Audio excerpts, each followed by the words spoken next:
Hello everyone, welcome to the one short lecture of breathing and exchange of gases where we're going to revise it through the NCERT. फटाफट से हम इसको revise करेंगे and we'll try to know all the concepts which are there in the chapter breathing and exchange of gases.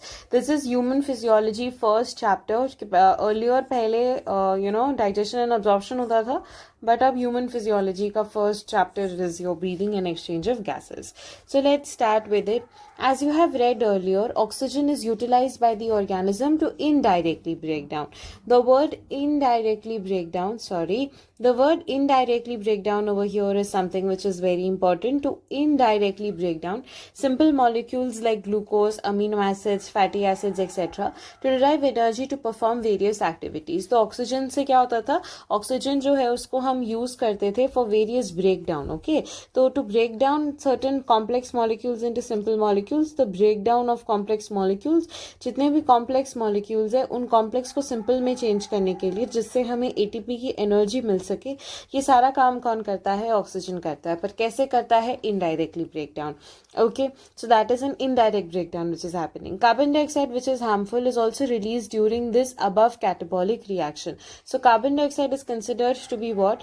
Now the carbon dioxide is considered to be harmful. Carbon dioxide को बोला क्या कि वो एक harmful substance है और उस carbon dioxide को जो वो harmful है, that also has to be released out of the body in some or the other manner. It is therefore evident that oxygen has to be continuously provided to the cells and carbon dioxide produced by the cells have to be released out.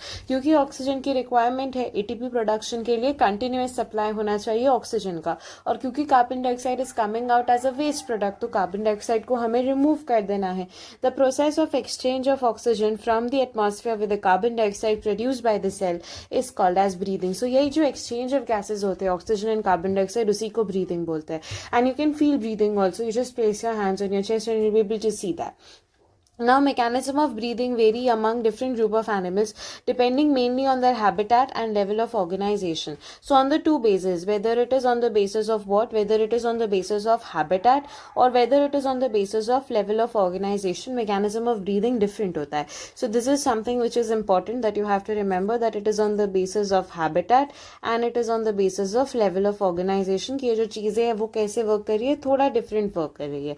Lower invertebrates like sponges, coelacanth, flatworms exchange oxygen with carbon dioxide by simple diffusion over their entire body surface. जो lower organisms होते हैं ना, उनका जो exchange होता है वो simple body surface से होता है. That is just a mere diffusion process, right? सिर्फ diffusion हो जाता है.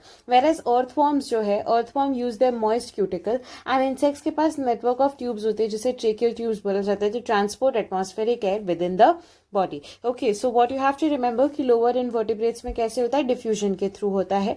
तो lower invertebrates में through their entire body surface, earthworm uses moist cuticle and insects have the tracheal tube system that is responsible for it. Apart from that, if you see over here, there are special vascularized structures which are called as gills, which is branchial respiration, which are used by most of the aquatic arthropods and mollusks, whereas vascularized bag-like structure called lungs, pulmonary respiration is used by all the terrestrial forms. तो इसका क्या मतलब है कि अब gills भी होता है. गिल्स क्या होता है? वैस्कुलराइज बैग लाइक स्ट्रक्चर है जिसे गिल्स बोला जाता है, और ये गिल्स भी होता है जो यहाँ पे क्या होता है, यहाँ पे प्रेजेंट होते हैं. And they are responsible for what? They are responsible for branchial respiration. अब ब्रेनकियल रेस्पिरेशन या गिल्स कहाँ काम आएंगे? जब वो चीज एक्वेटिक हो. लेट अस कंसिडर मोलस्क हो गए या एक्वेटिक आर्थ्रोपोड्स हो गए. They are the places where gills would be used. And the fifth, जब टेरेस्ट्रियल बात आ जाएगी तो that will be the lungs, right? Then among vertebrates, fishes use gills, whereas amphibians, reptiles, birds and mammals respire through lungs. Amphibians like frog can respire through their moist skin also. So now what they are telling कि अगर हम vertebrates की बात करें तो vertebrates के अंदर what you have to remember कि vertebrates के अंदर fishes जो होती है वो gills use करती है, whereas amphibians, reptiles, birds and mammals they generally go with lungs. But जैसे frogs होते हैं तो उनके अंदर cutaneous respiration होता है, gills के through respiration होता है, तो they have an overall form of respiration that is going on in themselves, right? So that is what is important. Okay, तो अभी हमने क्या पढ़ा कि on the basis of habitat and on the basis of level of organization जो organisms है हम उनको on the basis of their breathing capacities divide करते हैं, right? जो हमारे स्पॉन्जेस और सीलेंट्रेटन फ्लैटफॉर्म्स होते हैं which are the lower organisms, they can undergo respiration only through diffusion process. फेरेस तो अगर थोड़ा आगे जाते हैं अर्थवॉर्म के पास तो वो मॉइस्ट क्यूटिकल को यूज करते हैं। आर्थ्रोपोड्स जो होते हैं जिसमें इंसेक्ट्स आते हैं, उधर आपको ट्रेकियल ट्यूब ऑफ सिस्टम देखने को मिलता है where it is responsible for transporting atmospheric air within the body. And apart from that specialised gills भी प्रेजेंट होते हैं जो एक्वेटिक आर्थ्रोपोड्स एंड मोलस्क के अंदर होते हैं। And then vascularised bag like structure called lungs, that is pulmonary respiration, जो generally terrestrial form में होती है। अगर हम वर्टिब्रेट्स की बात करें तो वर्टिब्रेट्स के अंदर जो एम्फीबियंस होते हैं वो जनरली किससे करते हैं, गिल्स के through. But whereas reptile fishes जो है वो क्या करती है, जनरली गिल्स के through. Amphibians, reptiles, birds and mammals generally lungs के थ्रू करते हैं। एम्फीबियंस में जो फ्रॉग्स आते हैं उनका क्या होता है कि वो गिल्स के थ्रू भी कर सकता है, लंग्स के थ्रू भी कर सकते हैं, स्किन के थ्रू भी कर सकते हैं। So they have a multiple mode of thing. Okay, so I hope this much is clear. Moving forward, respiration in animals. So now respiration in animals, थोड़ा एग्जाम्पल जैसे अमीबा में हो रहा है, तो अमीबा में कैसे हो रहा है, it is happening through the process of diffusion. अगर एक चीज अंदर जा रही है तो दूसरी चीज बाहर जा रही है, very simple. Then apart from that fishes में हो रहा है तो फिशेज में गिल्स होता है, ठीक है। तो ये गिल्स के आपको आर्ट्स देखने को मिल रहा है, this are your gills. Okay, so this are your basically gills. फिर आपके अर्थवॉर्म में क्यूटेनियस रेस्पिरेशन हो जाता है, ठीक है। तो अर्थवॉर्म में it is happening through the moist cuticle. And frogs के अंदर बहुत सारी जगह पे से होता है, so that is frogs. Then we have human respiratory system. Okay, now when we are talking about the human respiratory system, let us talk about that we have a pair of external nostrils opening out above the upper lips. We all know कि हम सबके पास क्या है, हम सबके पास nose है जो हमारे upper lips के ऊपर क्या कर रही है, जो हमारे upper lips के ऊपर open कर रही है। It leads to nasal chamber. nose के बाद nasal chamber आता है through the nasal passage. So if you see over here in the diagram, ये हमारी nose है, so this is the nose. ये जो portion है ये हमारा क्या हो जाएगा, ये हमारा नेजल पैसेज हो जाएगा। तो it leads to what, it leads to nasal passage, थोड़ा ऊपर जाके। Then the nasal chamber opens into the pharynx. Pharynx क्या होता है, एक कॉमन पोर्शन होता है between the nose and the air. तो यहाँ पे कहीं पे जैसे यहाँ से एक ऐसा इधर से एक फेरिंग्स आता है, एक इधर से फेरिंग्स आता है और एक इधर से। So there are 3 type of pharynx. So pharynx is basically what, a common passage for the food and the air. Okay, the pharynx opens to the larynx region into the trachea. Now what is happening, now this pharynx is opening into the trachea through the larynx. तो यहाँ पे क्या आ जाएगा, यहाँ पे आपका voice box आ जाएगा। तो that is, it is opening through the larynx into the what, it is opening through the larynx into the trachea. So it is opening through the larynx, right? Now larynx is a cartilaginous box which helps in sound production and hence called the sound box. Now this is something which is very important कि larynx क्या है, larynx जो है वो एक cartilaginous box है। कैसा box है, cartilaginous box। अब मैं ये क्यों लिख रही हूँ यहाँ पे, वो भी आपको जब हम ये पैराग्राफ फिनिश करेंगे ना रीडिंग करके, then you'll get to know.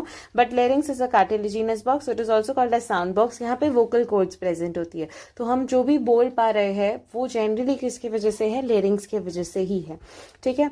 During swallowing, glottis can be covered by a thin elastic cartilaginous flap called the epiglottis to prevent the entry of food into the larynx. अब larynx को यहाँ पे guard करता हुआ क्या होगा, larynx को यहाँ पे गार्ड करते हुए एक हमारा क्या है, larynx को यहाँ पे गार्ड करते हुए, let me change certain colors because the colors are very very very odd.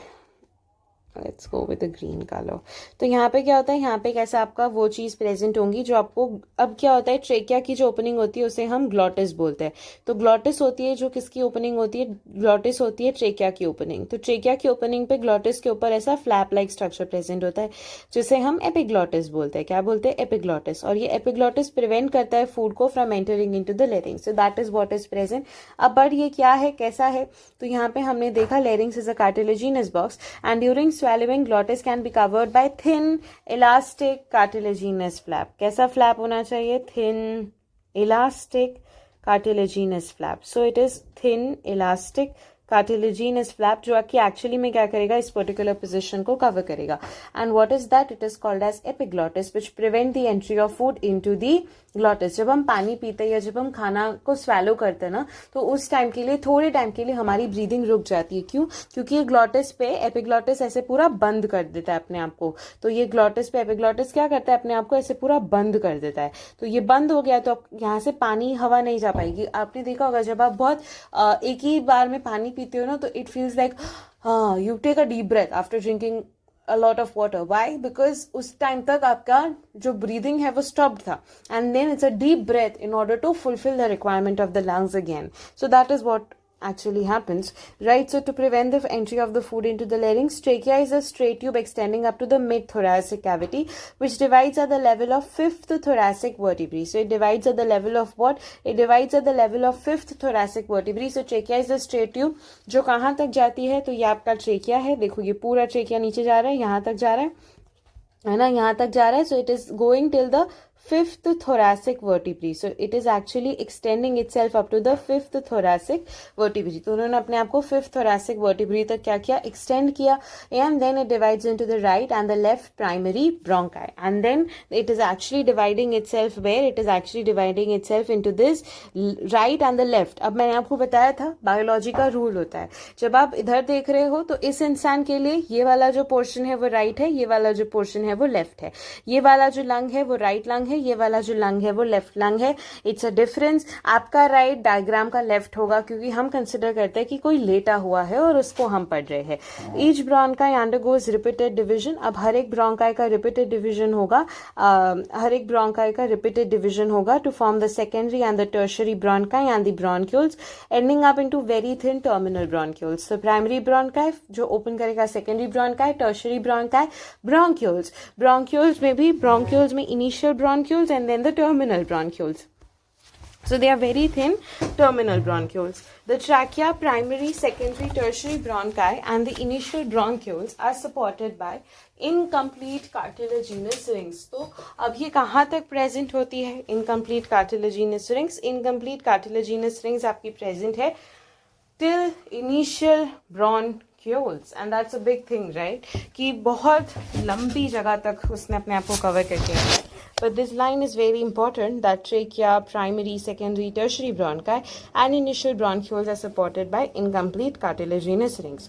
Each terminal bronchiole give rise to number of very thin, irregular walled, vascularized bag-like structures called alveoli. Again, we are going to write it over here. किसमें rise करने में help करता है? So it is actually helping in the rise of very thin, vascularized, very thin, vascularized, irregular walled, bag-like structure which is called as alveoli. Now why did I write it? अब देखो आपको यहाँ पे कुछ चीजें दिख रही है. Very thin, vascularized, irregular walled, bag-like structure which is called as alveoli. Cartilaginous box, thin, elastic, cartilaginous flap. So these are characteristic terms जो उनके लिए लिखे गए हैं, तो ये आपको learn होने चाहिए. So this is very very important. Thin, elastic, cartilaginous flap, very thin, irregular walled, vascularized, bag-like structure. Larynx is a cartilaginous voice box. That is something which is very important. और एक ये याद रखना कि rings कहाँ तक होती है. So it is still initial bronchioles. The branching network of bronchi, bronchioles and alveoli comprises the lungs. We have two lungs which are covered by a double-layered pleura. So it is covered by double-layered membrane, and that double-layered membrane is called as pleura with pleural fluid between them. And pleural fluid की वजह से it reduces the friction between them. Now moving more forward, now we have the respiratory system. So as I was telling you, यहाँ पे हम इसको थोड़ा देखते हैं. This is a diagram, right? सबसे पहले nasal cavity में जाएगा. Nasal cavity is the first one. Then it is going to go into the nose. ठीक है, तो ये nose है, nasal cavity है, फिर ये mouth है यहाँ पे, फिर आपको ये वाला जो portion दिया हुआ है 4th number पे, that is larynx. Then you have the left lung, you have the right lung. So this is going to be the picture जो आप देख के समझ सकते हो कि कौन सी चीज कहाँ पे दी हुई है. This is the diagram of the NCERT. ऊपर एपिग्लॉटिस है. एपिग्लॉटिस कैसा है? एपिग्लॉटिस है जो कवर करेगा ग्लॉटिस को. It is a thin elastic cartilaginous flap. So what are the words that you are going to use for it? So what are the words that you are going to use for it? You are going to use that it is thin elastic cartilaginous flap. So it is a thin elastic cartilaginous flap which is preventing the entry of food into the larynx, which is a cartilaginous box. Then you have the larynx, which is a cartilaginous voice box. Then you have trachea, pleural membrane, which is going to prevent the friction, alveoli, pleural fluid, bronchioles, diaphragm, a dome-shaped structure, the lungs which are present over here. This is very important, something which cut end of the ribs. This is cut end of the ribs. कभी पूछा नहीं है, but एकदम weird question अगर पूछना हो तो cut end of the ribs से ही पूछ लेगा. And then you have the bronchus. The outer pleural membrane is in close contact with the thoracic lining, whereas the inner pleural membrane is in close contact with the lung surface. Obviously, let us consider this is the outer pleural lining. Let us consider that this is the outer pleural lining, and this is the this is the outer pleural lining, and this is the inner pleural lining. So the inner pleural lining that you have over here, this inner pleural lining that you're having over here, this is in close contact with what? It is in close contact with the lung surface. This is the lung surface. So it is in close contact with the lung surface, whereas जो outer pleural membrane है उसकी जो lining है यहाँ पे बाहर thoracic है, तो it is in close contact with the thoracic. तो बाहर वाली thoracic की lining के साथ होगी, अंदर वाली lung surface की lining के साथ it is in close contact. The part starting with the external nostrils up to the terminal bronchiole constitute the conducting part, whereas the alveoli and the ducts form the respiratory part or the exchange part. So now there are two parts which are getting introduced over here. What are those two parts? So then now there are two parts which are getting introduced. एक है आपका conducting part. So sorry, थोड़ा bloopers because I have to change again and again. So one of them is the conducting part and the other of them is the respiratory part.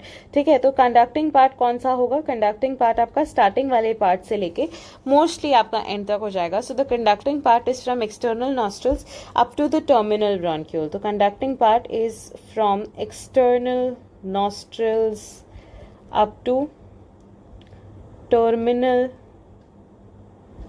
bronchioles. So it is from external nostrils up to terminal bronchioles, and alveoli is the major respiratory part where the exchange is going to occur, right? So the exchange is considered to be that.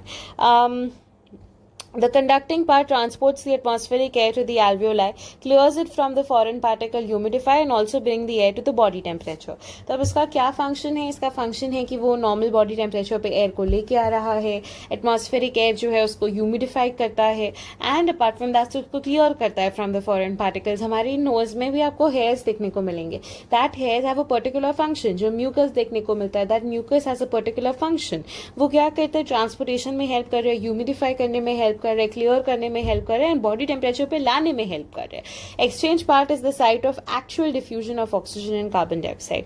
The lungs are situated in the thoracic chamber which is anatomically an airtight chamber. तो lungs कहाँ situated है? Thoracic chamber में, and it is anatomically an airtight chamber. इसका मतलब क्या होता है कि अगर थोड़ा सा भी चेंज आएगा थोरैसिक चेंबर के वॉल्यूम में तो वही चेंज आएगा लंग्स के अंदर, because it is an anatomical airtight chamber.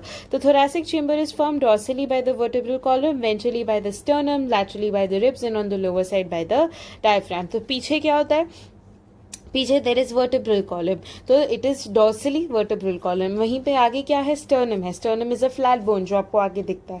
फिर उसके बाद लैटरल में साइड्स में क्या है? आपकी रिब्स से कवर्ड है, एंड लोअर साइड पे डायफ्राम है. So it is covered dorsally with the vertebral column, ventrally by the sternum, laterally by the ribs, and on the lower side it is covered by the diaphragm. The anatomical setup of the lungs in the thorax is such that any change in the volume of the thoracic cavity will be reflected in the lung. That's what I said. That is what is called as anatomically an airtight chamber. कि अगर थोड़ा सा भी change होगा lungs में, या थोड़ा सा भी चेंज होगा किसी भी तरीके से, so that would get reflected. Such an arrangement is essential for breathing as we cannot directly alter the pulmonary volume. अब ऐसा directly तो lungs को alter करना is very hard, right? We cannot directly alter the pulmonary volume.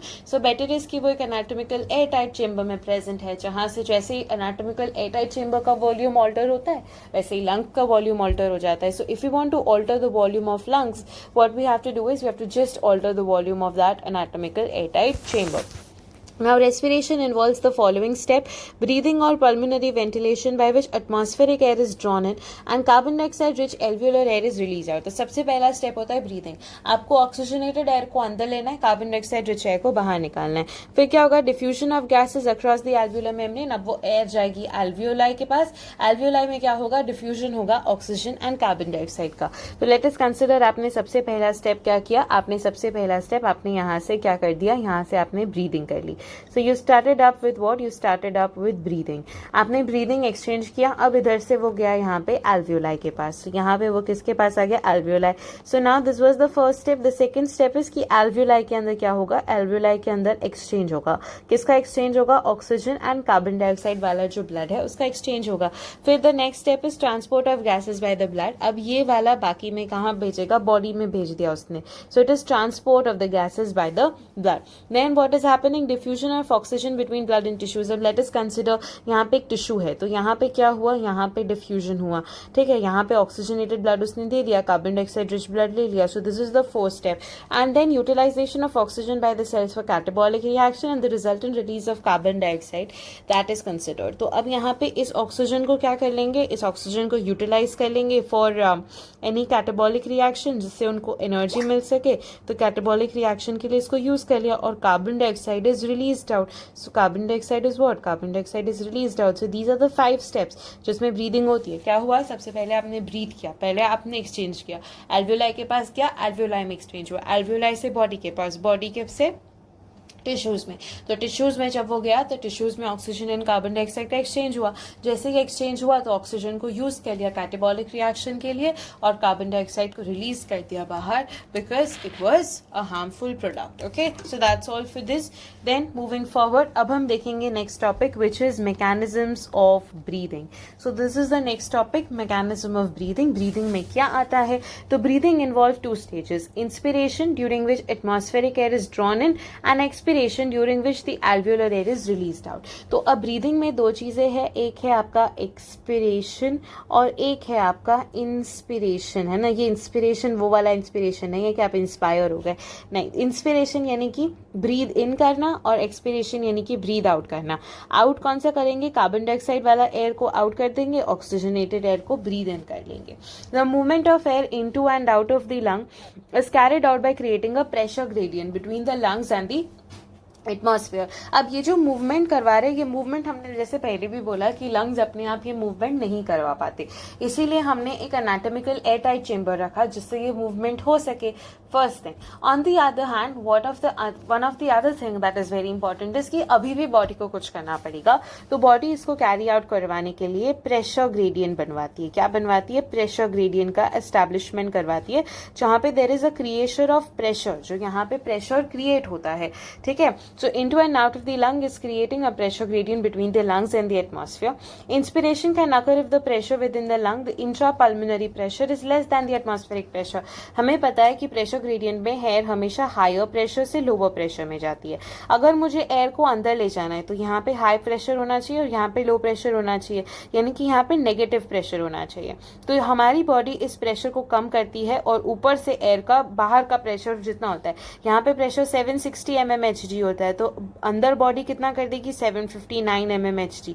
तो इसका pressure कम हो गया तो बाहर से अंदर तरफ एयर जो है वो क्या कर जाएगी, मूव कर जाएगी. सो this is how it actually happens by creating a pressure gradient. That is, there's a negative pressure in the lung with respect to the atmospheric pressure. एक negative हुआ ना, so there's a negative pressure breathing.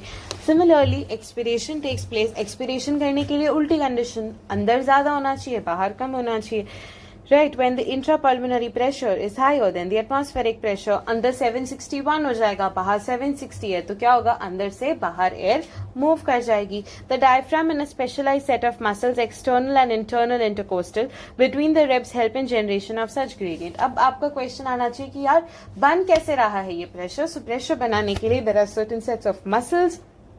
What are these muscles? So they are diaphragm जो dome shape structure था वो, and certain rib muscles जिसमें external intercostal muscles है. So they are rib muscles, external and internal intercostals which are present between the ribs. इन दोनों के वजह से वो जो ग्रेडियंट हमें चाहिए ना, उसका एस्टैब्लिशमेंट हो जाता है. ठीक है, Okay, so now inspiration is initiated by the contraction of diaphragm, which increases the volume of the thoracic chamber in the anterior posterior axis. तो इसकी शुरुआत कैसे होती है, इंस्पिरेशन यानी कि हमको एयर को इनहेल करना है. तो यहाँ पे हमारा ऐसा डोम शेप स्ट्रक्चर होता है जो डायफ्राम होता है. अब ये जो डोम शेप स्ट्रक्चर है उसका कॉन्ट्रैक्शन होता है. कॉन्ट्रैक्शन में वो ऐसे स्ट्रेट बनने लगता है. सो दिस कॉन्ट्रैक्शन की वजह से क्या हुआ, if you see over here this comes down, तो उसका वॉल्यूम ओवरऑल इंक्रीज हो गया. And we know that volume is inversely proportional proportional to pressure. तो अगर वॉल्यूम इंक्रीज होगा तो यहाँ पे प्रेशर जो है वो कम हो जाएगा, and that is the reason why inside the lung it is 759 mmHg and outside the lung it is 760 mmHg. I hope it is clear and it is not any doubt. So now let's read what it is. So now what they are saying, that inspiration is initiated by the contraction of the diaphragm. Okay, so it is initiated by the contraction of the diaphragm, which increases the volume of the thoracic chamber in the anterior posterior. This is anterior portion, this is posterior portion. So this is anterior portion, this is posterior, so it is increasing the volume in the anterior posterior axis. Whereas और भी contraction होगा किसका, the contraction of the external intercostal muscles. अब जो external intercostal muscles होते हैं, they are the muscles of ribs, ठीक है, they lift up the ribs and the sternum causing an increase in the volume of the thoracic chamber in the dorsoventral axis. तो अब जो ये होगा वो डोर्सोवेंट्रल एक्सिस में होगा, वेंट्रल यानी कि आगे वाला पार्ट, डोर्सल यानी कि पीछे वाला पार्ट. तो ओवरऑल जो पूरा चेंबर है उस पूरे चेंबर में क्या हो गया, ओवरऑल वॉल्यूम इंक्रीज हो गया. इंटीरियर पोस्टीरियर एक्सिस में करवाने के लिए डायफ्राम है, और वहीं पे आपके पास डोर्सोवेंट्रल एक्सिस में करवाने के लिए रिब्स के मसल्स है, ठीक है. तो इस तरीके से remember it. And then moving forward, the overall increase in the thoracic volume causes a similar increase in the pulmonary volume because it is an anatomical air tight chamber. तो अगर कुछ भी थोरैसिक में चेंजेस होंगे तो वही सारे changes हमें पल्मोनरी में दिखेंगे. And increase in pulmonary volume decreases the intrapulmonary pressure. ऐसा ही टोल यू, जैसे ही वॉल्यूम बढ़ेगा वैसे आपका जो प्रेशर है वो कम हो जाएगा to less than the atmospheric pressure which forces the air from outside to move into the lung, that is inspiration. क्योंकि हमें नेगेटिव प्रेशर ब्रीदिंग करवानी ही थी, तो this was a way of how we could have carried it out. Okay, the relaxation of the diaphragm and the intercostal muscles. Relaxation means what, अब ये जो है ये वापस से अपनी पोजीशन पे रीगेन हो जाएगा. So this is relaxation. So it is going back to its original position. So अब वॉल्यूम क्या हो गया, कम हो गया. जो रिब्स ऐसे गई थी वो रिब्स वापस से ऐसे आ जाएंगी. You know, just breathe in, right. वो you will be able to feel कि oh my chest is moving up, then the chest is moving down. Why? Because when you breathe in the chest is moving upward, ताकि वो volume को बढ़ा सके, ठीक है. तो बस वही चीज है, और फिर वो नॉर्मल पे चली जाती है. It returns the diaphragm and the sternum to the normal position and reduces the thoracic volume and thereby the pulmonary volume. This leads to an increase in intrapulmonary pressure to slightly above the atmospheric pressure, slightly above, that is 761 mmHg हो जाएगा, causing the expulsion of the air from the lungs. यानी कि अब जो अंदर की air है वो बाहर चली जाएगी, because अंदर पॉजिटिव प्रेशर है और बाहर नेगेटिव प्रेशर है. Very simple. We have the ability to increase the strength of inspiration and expiration with the help of additional muscles. तो हमारे पास ये पावर है, we have the power of increasing the inspiration span and the expiration span with the help of additional muscles. कुछ additional muscles होते हैं जो abdomen में present होते हैं. जनरली क्या होता है कि let us consider a case of a pregnant mother. So if a mother is pregnant, then उन केसेस में क्या होगा ना कि बेली बहुत बड़ी हो जाती है, and because of a very large belly a mother won't be able to breathe properly. उनका डायफ्राम जो है वो नीचे आ ही नहीं पाएगा, बिकॉज इधर ऐसा पूरा बेली का पाउच आ जाएगा, इधर ऐसा पूरा बेली पाउच आ जाएगा. तो you know the mother won't be able to breathe. तो तब बहुत ज्यादा तरीके से जो एब्डोमिनल मसल्स होते हैं ना, ये बेली पाउच है, तो अब डायफ्राम नीचे नहीं जा सकता. तो mother can not breathe through diaphragm. So mother breathes through the external muscles which are present in the abdomen. तो उसका बेस्ट एग्जांपल वही है कि एक mother who is in that condition, on an average a healthy human breathes 12 to 16 times per minute. तो on an average 12 to 16 times per minute हमारा normal breathing rate आता है.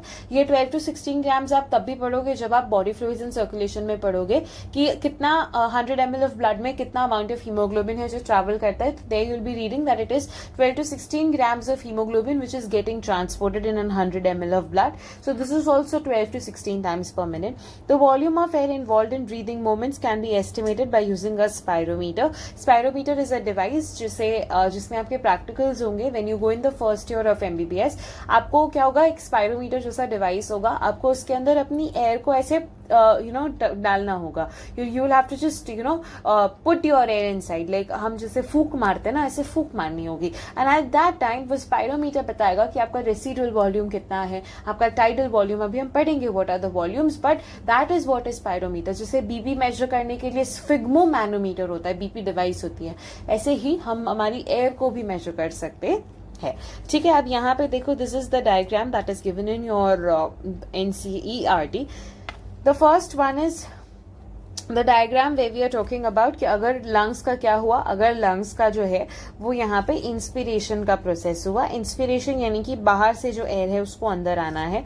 सो this is a process of inspiration. पहले ये air अंदर आई, ऐसे ऐसे. ये डायफ्राम देखो कैसे था, ऐसे था, right. Let me change the colour so that it is visible to you guys. ठीक है, पहले डायफ्राम ऐसे था, now the diaphragm is going this way and then the air is moving inside. Okay, so the volume of thorax is increase, the ribs in the sternum is raised, you know. So ये लोग ऐसे बढ़ेंगे और ये ऐसे जाएगा. तो overall increase in the volume and this is a rib cage. Whenever there is going to be air that is going to be expelled out from the lungs, then this is a process of expiration. Expiration यानी कि air का expulsion करवाना. ठीक है, I hope it is clear. Now we are going to move on certain volumes and capacities. देखो, this is a revision lecture. तो मैं आपको एक वॉल्यूम लर्न करने का अच्छा सा तरीका बताती हूँ. आई होप आपको मैं ये होप करती हूँ कि आपको ये वॉल्यूम्स लर्न होंगे, बट मेजोरिटी को नहीं होता है लर्न, और मुझे भी नहीं होता था. तो I found a way of remembering it and I am sharing that way. And मेरे लिए तो उसने आज तक वर्क किया है, तो I think it will work for you guys also. हमको कुछ नहीं करना है, हमको बस ये ग्राफ को ध्यान में रखना है. जो ये ग्राफ मैं आपको दिखा रही हूँ, बस इस ग्राफ को देखो सबसे पहले. ठीक है, अब ये वाला जो है, ये वाला एक छोटा लाइन है. ठीक है, late me change the colour, एकदम अच्छे से करते ताकि आपको अच्छे से समझ में आ जाए और इसके बाद आपको कहीं और ना जाना पड़े समझने के लिए इस चैप्टर को. ठीक, okay, just give me a second. The colours are not good. Okay, see, ये वाला जो पोर्शन है जो आपको यहाँ पे देखने को मिल रहा है, ये नॉर्मल ब्रीदिंग है. तो नॉर्मल इंस्पिरेशन या नॉर्मल एक्सपिरेशन में जस्ट बैठी हूँ अभी और मैं कुछ सोच रही हूँ. I am just sitting ideally, I am not doing any work, I am not doing right now, I am speaking. That is also kind of work. अभी मेरी जो सांस है वो थोड़ी ज्यादा रेट पर चल रही होगी because I am speaking continuously, right. But ये जो कंडीशन है वो मैं आपको बता रही हूँ. अगर कोई शांति से बैठा है, तो शांति से अगर कोई बैठा है ना, तो जितना अमाउंट ऑफ एयर वो ले रहा है, जितना अमाउंट ऑफ एयर वो एक्सपेल कर रहा है, उसे हम बोलेंगे tidal volume. So what is tidal volume? The amount of air that is taken in and the amount of air that is released out during normal inspiration or normal expiration. Normal तरीके conditions में ऐसा होगा. अब मान लो मुझे किसी ने बोला या आपको ऐसी एक्सरसाइज करवाई होगी कि ब्रीद इन, मतलब कि आपको एकदम जोर से सांस लेनी है. तो अब नॉर्मली तो मैं ले रही थी सांस, अब जोर से मैं कितना ज्यादा वॉल्यूम ऑफ एयर को अंदर ले सकती हूँ. तो that is called as inspiratory reserve volume. That is called as what? That is called as inspiratory reserve volume. Inspiratory reserve volume is what? Inspiratory reserve volume is कि अगर मैंने जोर से सांस ली तो मैं इतना ज्यादा वॉल्यूम जो है उसको क्या कर पाऊंगी, इनहेल कर पाऊंगी. सो this is IRV, inspiratory reserve volume. I hope it is clear. यानी कि जब आप एकदम जोर से सांस लेते हो ना, तो there is a particular volume of air that you can breathe in and that is called as inspiratory reserve volume. अब टाइडल वॉल्यूम भी है और इंस्पिरेटरी रिजर्व वॉल्यूम भी है. टाइडल वॉल्यूम होता है 500 ml.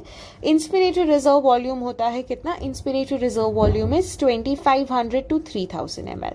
ठीक है, तो इतना होता है आपका इंस्पिरेटरी रिजर्व वॉल्यूम. कि अगर मुझे किसी ने बोला कि आप फोर्सफुल इंस्पिरेशन करो तो इतना. सिमिलरली एक्सपिरेशन, अब जब सांस अंदर लेते हैं तो सांस बाहर भी निकालते हैं, तो that is expiratory reserve volume के मैक्सिमम अमाउंट ऑफ वॉल्यूम में कितना बाहर निकाल सकती हूँ. तो that is expiratory reserve volume. The maximum amount of volume of air that can be released out during forcible expiration is called as expiratory reserve volume. अब आपको ये डेफिनेशन जब मैं बताऊंगी ना, तो it will be very easy. ठीक है, I hope it is clear. सबसे पहले इंस्पिरेटरी रिजर्व, सबसे पहले हमने देखा टाइडल वॉल्यूम, देन हमने देखा IRV एंड देन हमने देखा ERV.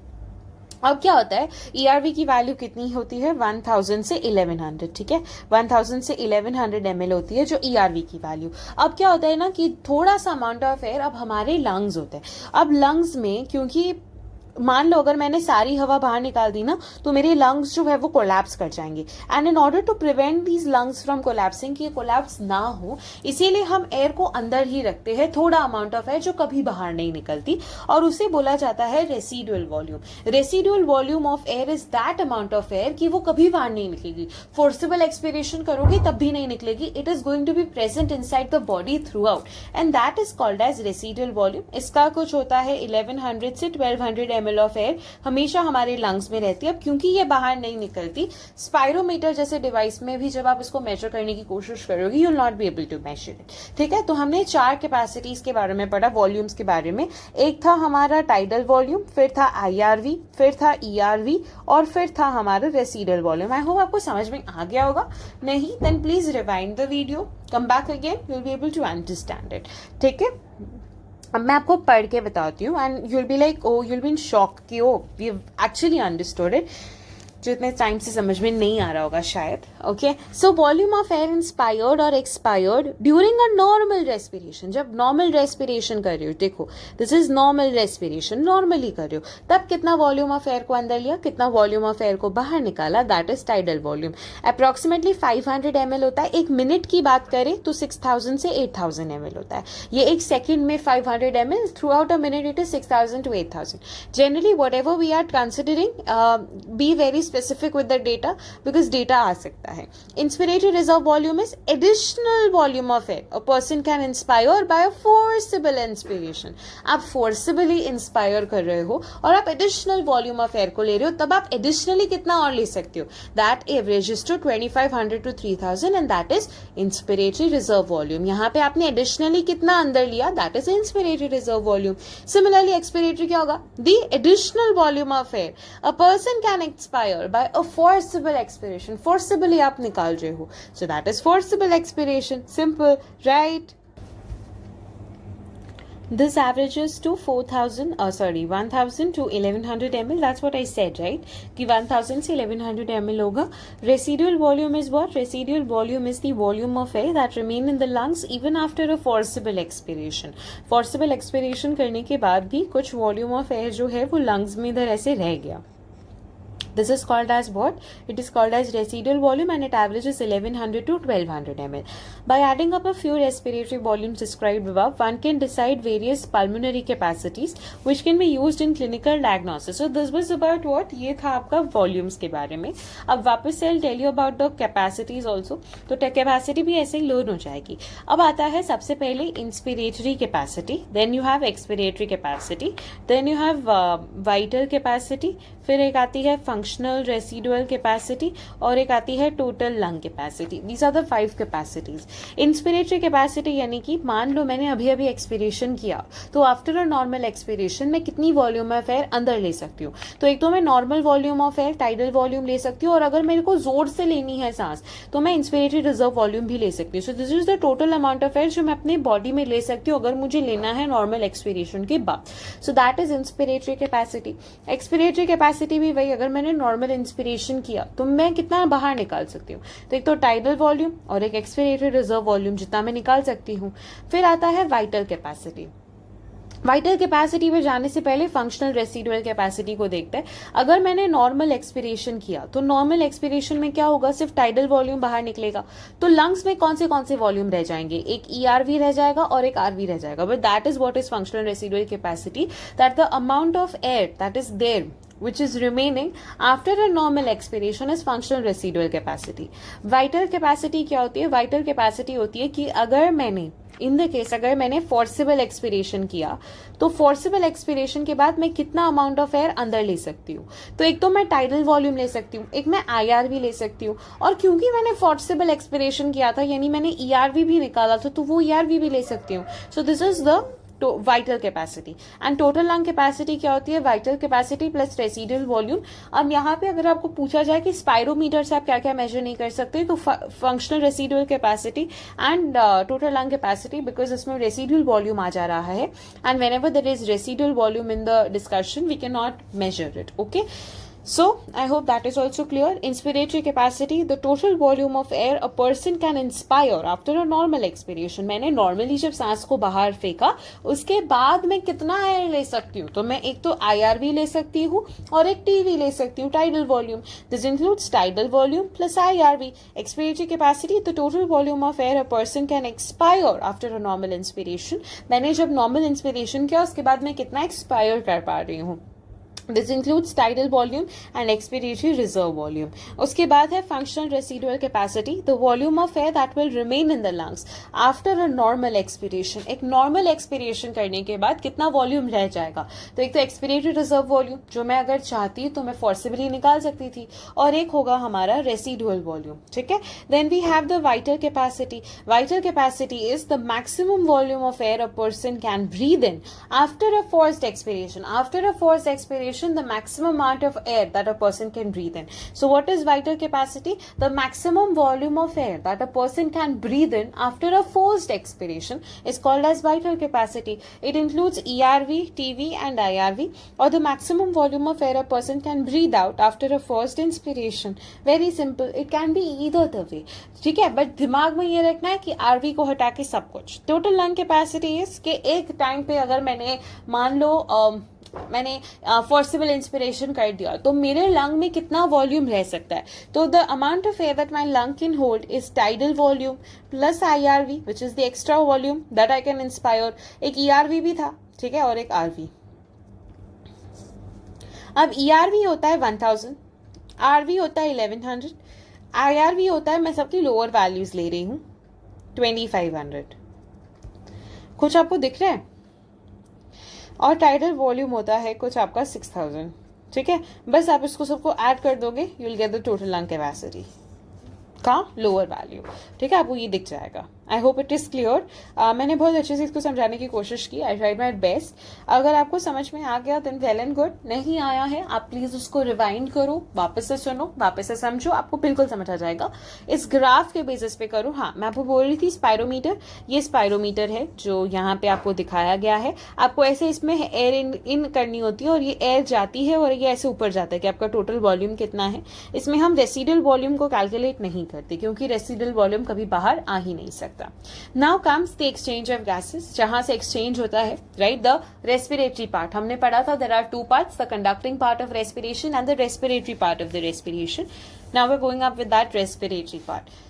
So exchange of gases, alveoli are the primary site for the exchange of gases. जो main exchange हो रहा है that is at the site of alveoli. Exchange of gases occur between the blood and the tissues. किसके बीच में हो रहा है? blood के बीच में and tissues के बीच में. Oxygen and carbon dioxide are exchanged in these sites by simple diffusion, mainly based on pressure and concentration gradient. तो यहाँ पे क्या होता है कि यहाँ से oxygen and carbon dioxide का diffusion होता है and this is happening mainly on the basis of pressure या फिर concentration gradient. तो किसके basis पे होता है? प्रेशर ग्रेडियंट के बेसिस पे या फिर हमारे कंसंट्रेशन ग्रेडियंट के बेसिस पे. So whatever the exchange is happening on the basis of pressure और कंसंट्रेशन ग्रेडियंट.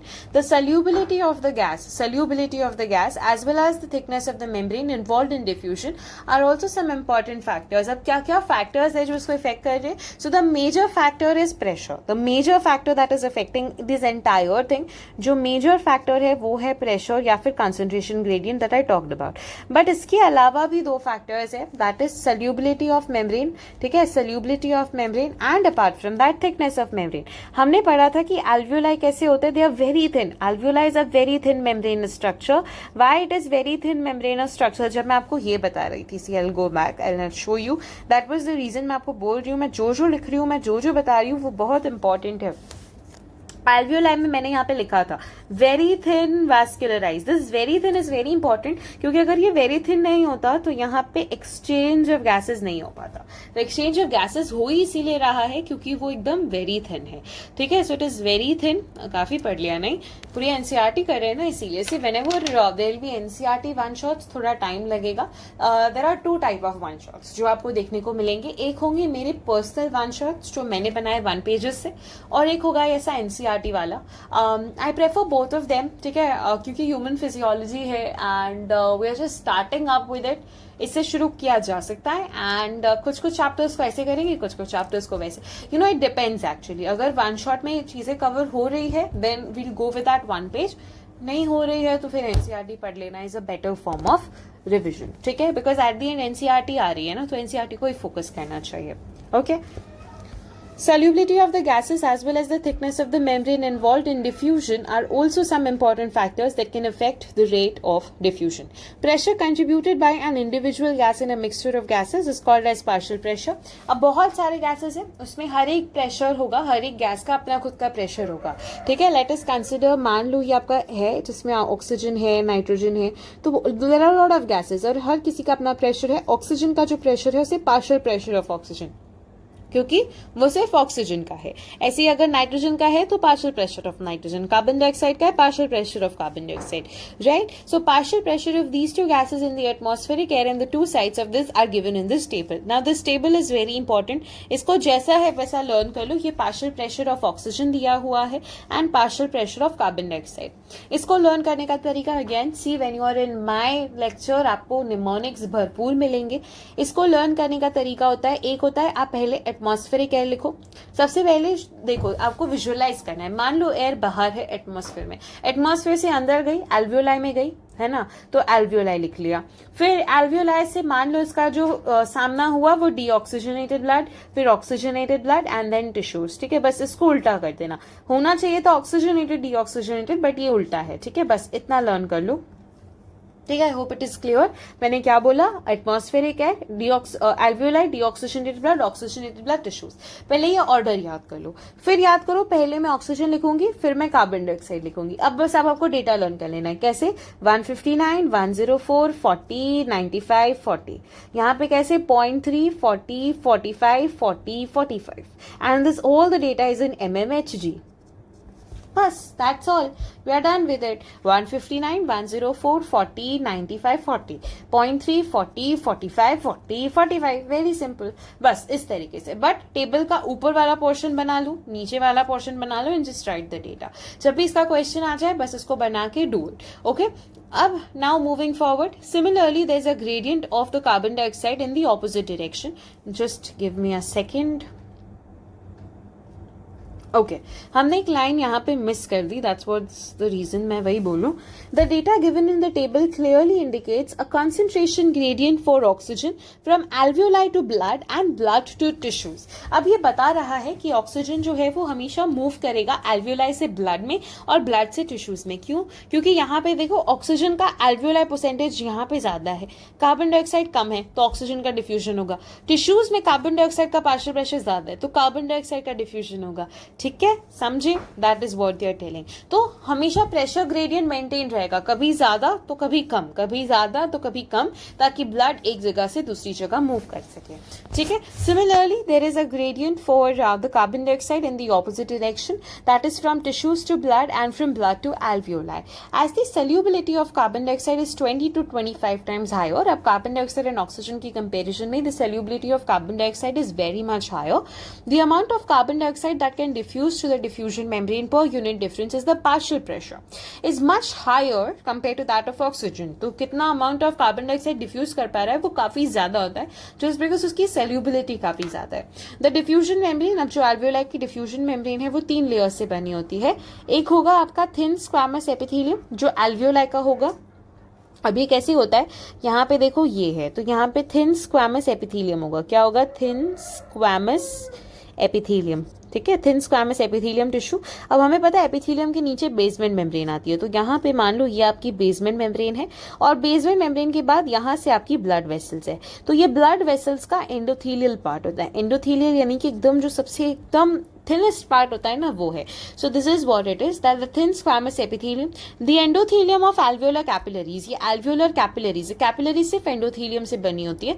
Arteries जो होती है उनमें 3 layers होते हैं, tunica intima, tunica media, tunica interna, but capillaries सिर्फ एक लेयर की बनी होती है, endothelial लेयर की, और ये वही लेयर है. ठीक है. आप बॉडी फ्लूइड्स एंड सर्कुलेशन में पढ़ोगे कि tunica intima fibrous tissue का होता है, tunica media smooth muscles वाला होता है, and tunica interna जो होता है वो एकदम endothelial वाला होता है जिसमें epithelium present है, squamous epithelium. And basement membrane composed of a thin basement membrane supporting the squamous epithelium, because जब भी epithelium आएगा तो basement membrane भी आएगी ही. So these are the 3 layers जो मिलके क्या बनाते हैं, a diffusion membrane, जहां से जो layer of gases है वो क्या होंगी, diffuse होंगी. There is a diagrammatic representation of the exchange of gases at the alveolus in the body tissues within blood and the transport. However, its total thickness is much less than a millimeter. इतने सारे layers के बाद भी इसकी जो total thickness है वो less than a millimeter है. अब इस diagram को समझते हैं before we move forward. देखो यहाँ पे alveolar air है, ये inspired air है, ये expired air है, मतलब ये alveoli है.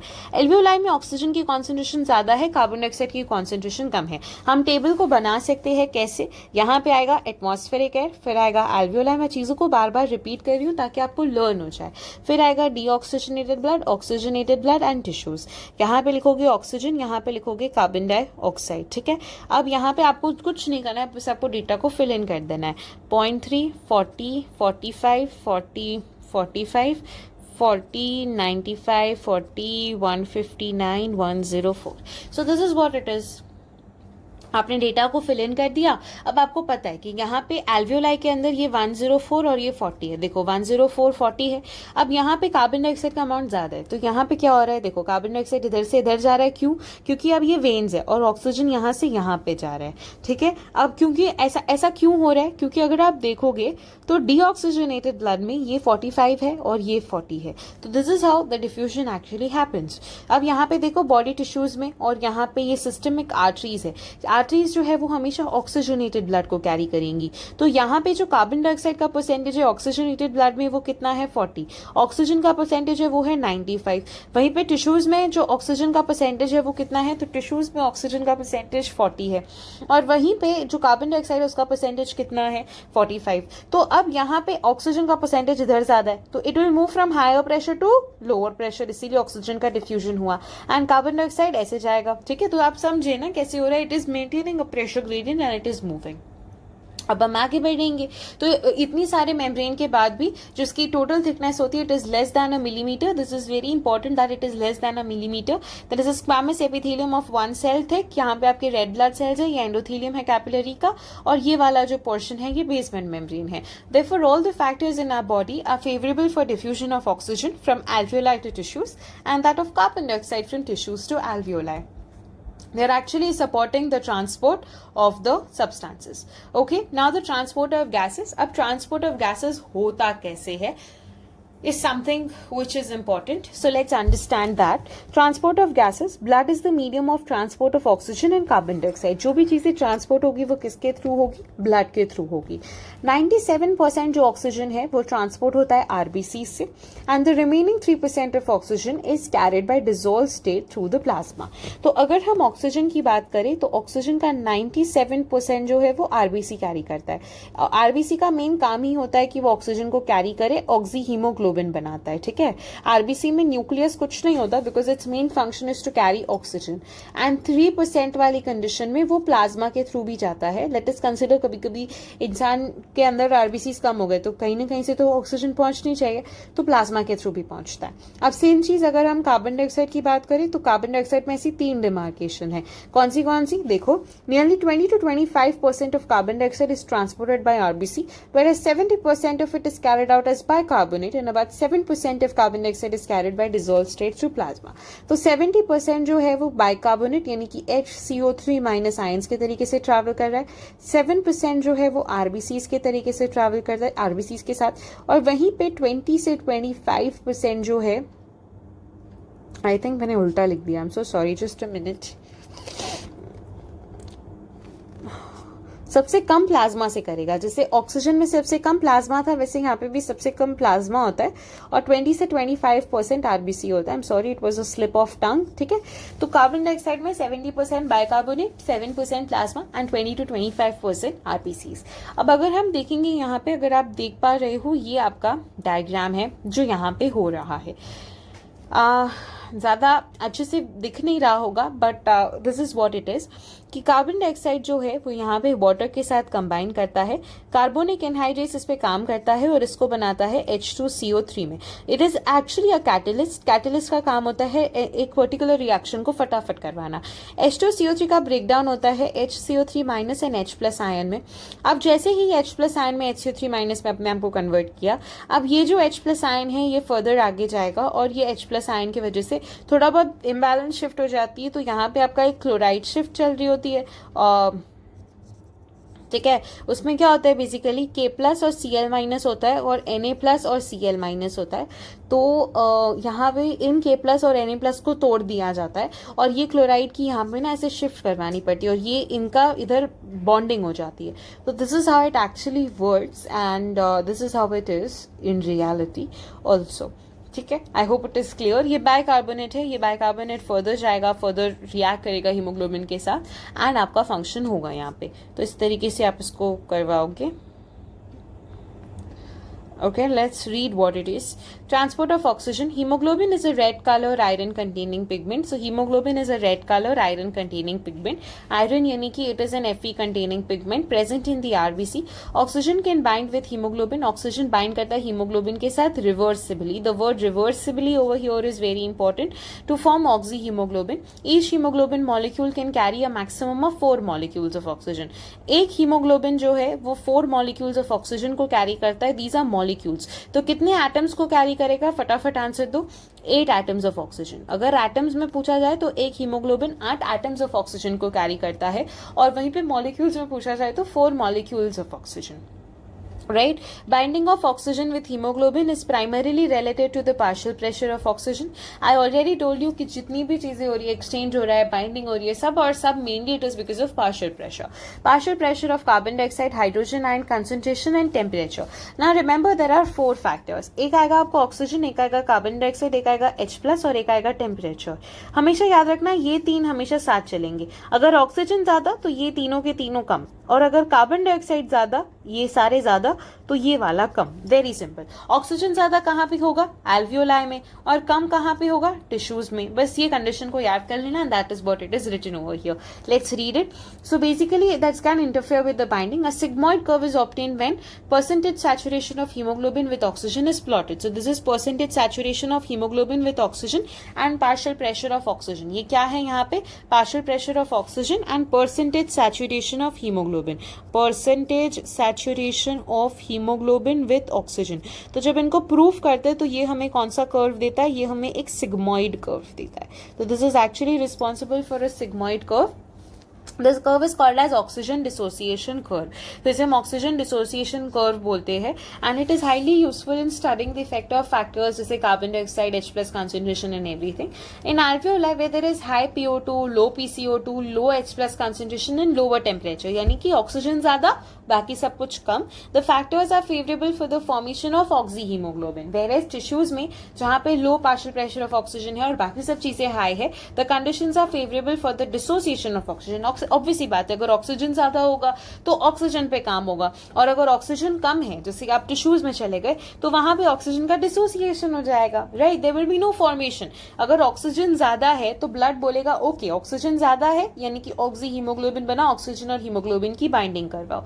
पर अगर ऑक्सीजन है ही नहीं तो फिर हम उसकी बाइंडिंग थोड़ी करवाएंगे, फिर हम उसको डिसोसिएट करवाएंगे, क्योंकि हीमोग्लोबिन क्या तुम ऑक्सीजन लाए हो, अगर लाए हो तो चलो तोड़ते हुए जाओ। That is what it is going to happen in the tissue side. ठीक है, this clearly indicates that oxygen gets bound to haemoglobin in the lung surface and it gets dissociated at the tissue. Oxygen की binding होगी आपके lung surface पे और dissociation होगा tissues पे। बहुत सिंपल है, हर 100 ml ऑफ ऑक्सीजनेटेड ब्लड में लगभग 5 ml ऑफ ऑक्सीजन जो है वो डिलीवर हो जाती है टिश्यूज में। अब आता है कार्बन डाइऑक्साइड पे। Carbon dioxide is carried by haemoglobin as carb amino haemoglobin, यानी कि 20 to 25% होता है। कार्बन डाइऑक्साइड में आपको 3 चीजें मैंने बताई थी जिससे वो करेगा। सबसे पहला मेजॉरिटी होता है 70%, जहां पे आपका बाइकार्बोनेट आयन है। 20 to 25% जो है वो आरबीसी से करेगा, और सबसे कम जो है दैट इज अराउंड 7% वो करेगा प्लाज्मा के थ्रू। ठीक है, अब यहाँ पे ये बनाएगा कार्बोक्सी हीमोग्लोबिन। क्या बनाएगा, कार्बोक्सी हीमोग्लोबिन। बहुत बच्चे इसको कंफ्यूज करते हैं विद कार्ब अमीनो हीमोग्लोबिन।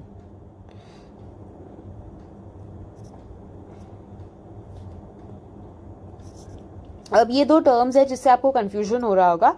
एक होता है कार्बोक्सी हीमोग्लोबिन और एक होता है carb amino haemoglobin. Carbon dioxide, तो कार्ब अमीनो हीमोग्लोबिन होगा आपका कार्बन डाइऑक्साइड वाला।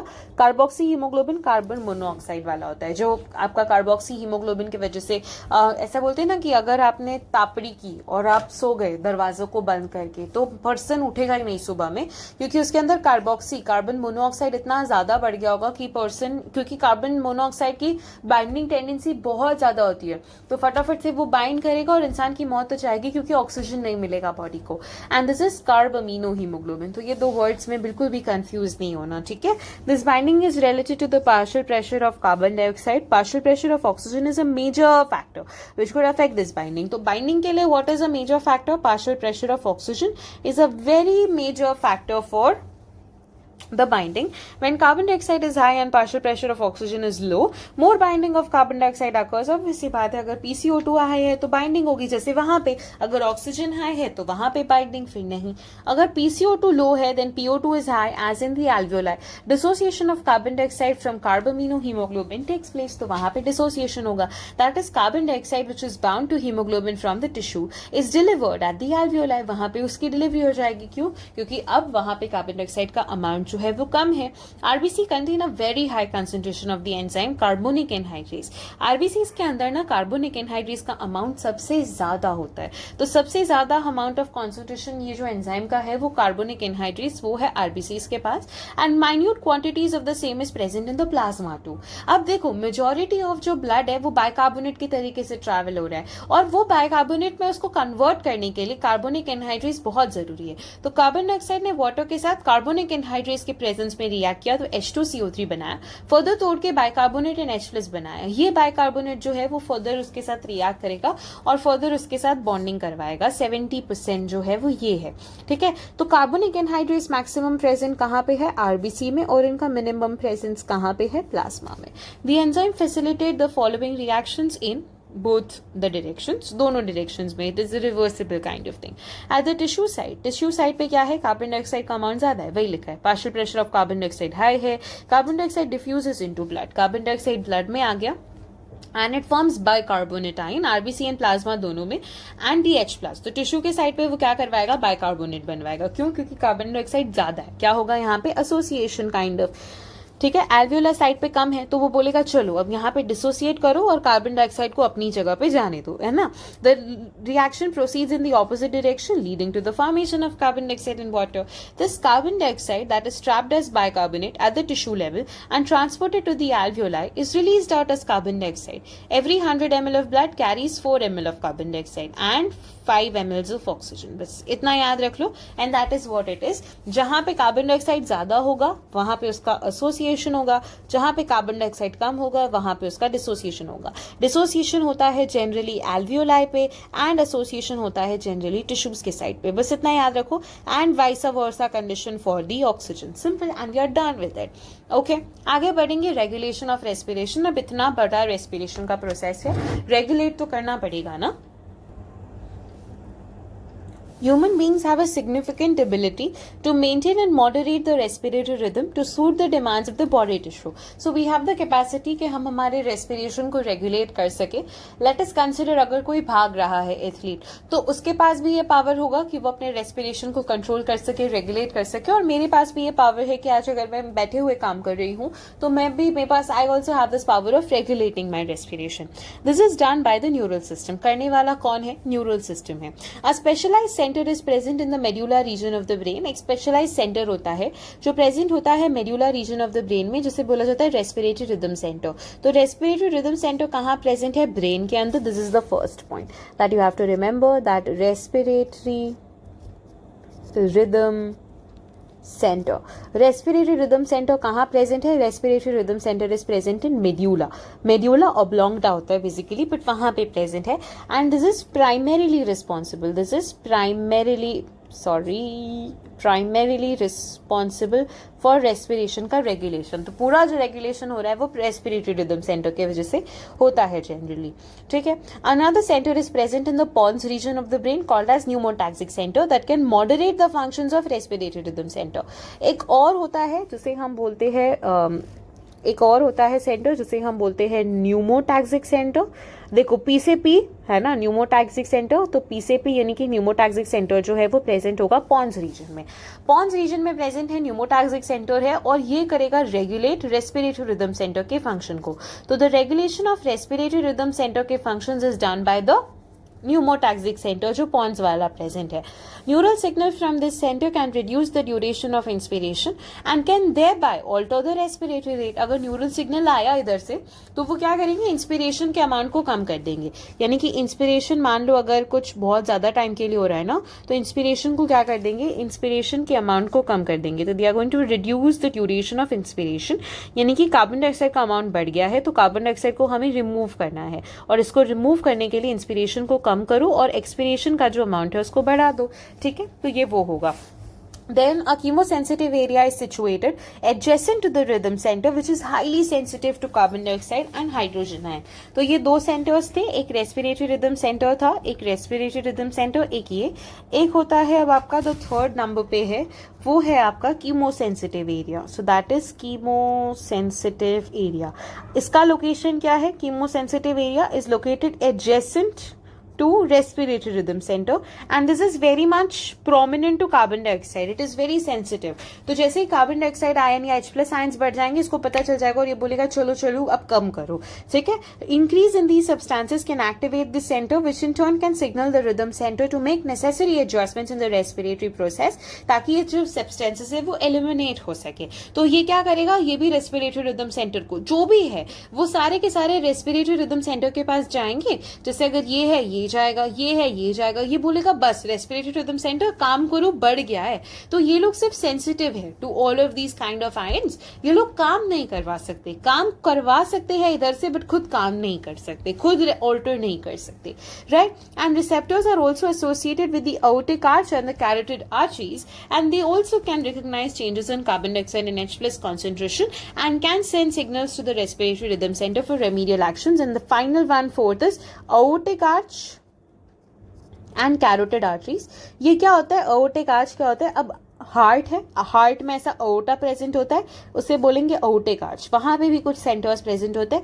हार्ट से जो ऑक्सीजन है वो ब्रेन में जाता है और डायरेक्टली जाता है, तो वो जाता है कैरोटिड आर्टरी के थ्रू, क्योंकि हमारे ब्रेन को ऑक्सीजन की सबसे ज्यादा जरूरत है.